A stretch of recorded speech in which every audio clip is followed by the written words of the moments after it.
Hey Knights fans, Laura Mushida here, joined with John Markovski, our new head coach. Now John, having worn the Melbourne Knights jersey as a player yourself, what does it mean to you to now return as a coach to the club? Yeah, Melbourne Knights, just the name's huge in Australian football, and to come back and be the head coach is great. I've got a job ahead of me to try and lift the team and get back to where Melbourne Knights fans know, playing finals football and winning championships. Supporters, I slid on my knees and so on, and a few of the supporters threw cans and so on at me while I was near the fence. But that's part of the game. I mean, you always cop your abuse and so on, and things sort of started heating up. But my intentions weren't there to cause any riot or whatever it may be. Having played in the National Soccer League during what some people argue is the best era of Australian football, can you reflect on your time in the NSL and how would you compare it to today's NPL in terms of maybe quality, culture and player development as well? Look, the time I had here at Melbourne Knights, I mean, obviously when you're champions and you win a championship, and the support base that we had, and the players were unbelievable back then. I mean, our training sessions were harder than the games, and comparing to what football is at the moment, I think if that Melbourne Knights team was available now playing in the A-League, I don't think anyone will get close to us. And as you mentioned, the name Melbourne Knights, it's obviously something that's been really weighted during Australian football. How significant do you believe the club still is within Victoria and within the NPL? Yeah, it's huge. I mean, Melbourne Knights has been one of the biggest clubs in Australia. We need to get back to the level where we can on the park. We can do it.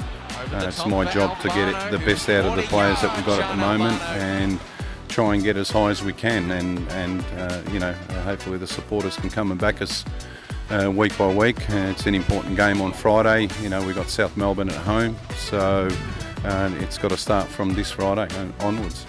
Definitely, and looking at your days in the NSL as well, as you said, the training sessions and the quality of players that you were alongside, they were often quite high in comparison to times today within the NPL. How has that maybe shaped you as a coach and your attitude as a coach week in and week out? Look, the players that we had back then, and obviously not just the players, we had quality coaches that came from overseas, from Croatia and that, and obviously you learn bits and pieces of their knowledge that they taught us when we were players, and now it's a good thing for me to try and give something back to the game, and hopefully I can do that with the players that we got here, and be competitive week by week and win games. That's what it's about. And is there a particular standard that you hold maybe for yourself or for your players, both on and off the pitch as well as a team? Well, standards for me is to win every game, and you want to go out there and win week in, week out. So at the moment, I just need to get them right, start training on Monday and try and get them into the way I want them to play and score goals. Look, and like you said yourself, John, as well, being such a weighted name like Melbourne Knights is, it's an attitude that we need to have, and I think it's extremely important at this point in the season moving forward. So just looking on that, do you have a final message for any of the Knights fans, for those who have been through the team with this difficult time at the moment? Yeah, I mean, the message to the fans is, I know what this club's about. We want success, we want to win games, and we want to bring trophies here. And, obviously, hopefully they can come and back us and lift the boys and make things a little bit easier and be a 12th man, and like they used to back in the NSL days. It'll be much appreciated. And hopefully we can, on Friday's game's a big one against South Melbourne, if we can get a lot of supporters come and back us, I'm pretty sure the boys will turn it on, and we need to get the 3 points. Absolutely, and it's a call to all of you Knights fans watching as well. We hope to see you there on Friday for the original Melbourne derby here.